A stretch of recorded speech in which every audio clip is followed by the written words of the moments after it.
पुण्यात सुप्रिया सुळेंना बसला वाहतूक कोंडीचा फटका। चारचाकी वाहनांचा ताफा सोडून सुप्रिया सुळेंनी केला दुचाकीने प्रवास। मी मदत घेतली आहे आणि मी बाईकवरनं आता माझ्या पुढच्या मीटिंगला चालली आहे। रमेश, पंतप्रधान नरेंद्र मोदी यांच्या हस्ते मुंबईतील मेट्रो 3च्या पहिल्या टप्प्याचं लोकार्पण। मोदींचा मेट्रो 3 मधून प्रवास। कोल्हापुरातल्या उजगावात टेम्पो चालक अजित सनदेंच्या घरी राहुल गांधींनी दिली भेट। अचानक राहुल गांधींच्या घरात आल्यानंतर सनदे कुटुंबीय भारावले। नाशिकमध्ये काँग्रेसकडून इच्छुकांच्या मुलाखतीसाठी इगतपुरीचे काँग्रेस आमदार हिरामण खोसकरही उपस्थित। रविवारी नागपुरात भाजप राबवणार महाजनसंपर्क अभियान। नितीन गडकरी, देवेंद्र फडणवीस आणि चंद्रशेखर बावनकुळे होणार सहभागी।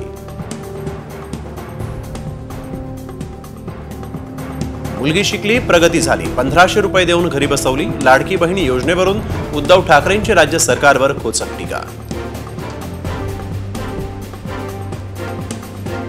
बैठकीच्या ठिकाणी थांबायला सांगितलं, इथे का आलात? संभाजीनगरच्या दौऱ्यादरम्यान विना परवानगी हॉटेलमध्ये आलेल्या कार्यकर्त्यांवर राज ठाकरे संतापले।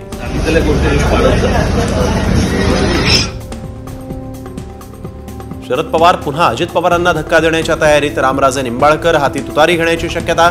निंबाळकरांनी बोलावला मेळावा।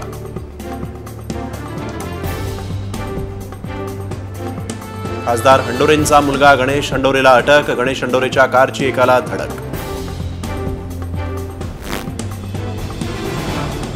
आरक्षणाच्या मुद्द्यावरून लक्ष्मण हाकेंची मुख्यमंत्री शिंदेंचं शरद पवारांवर जहरी टीका। आरक्षणाची मर्यादा वाढवण्याच्या मुद्द्यावर हाके संतापले। कोरोना रुग्णांची खिचडी खाणारे आम्ही नाही, एकनाथ शिंदेंची उद्धव ठाकरेंवर उपरोधिक टीका। भाजपचे नेते विजयकुमार गावितांचे बंधू राजेंद्र गावित काँग्रेस इच्छुकांच्या मुलाखतीला हजर। शहाद्यातून भाजप आमदार राजेश पाडवींची डोकेदुखी वाढणार।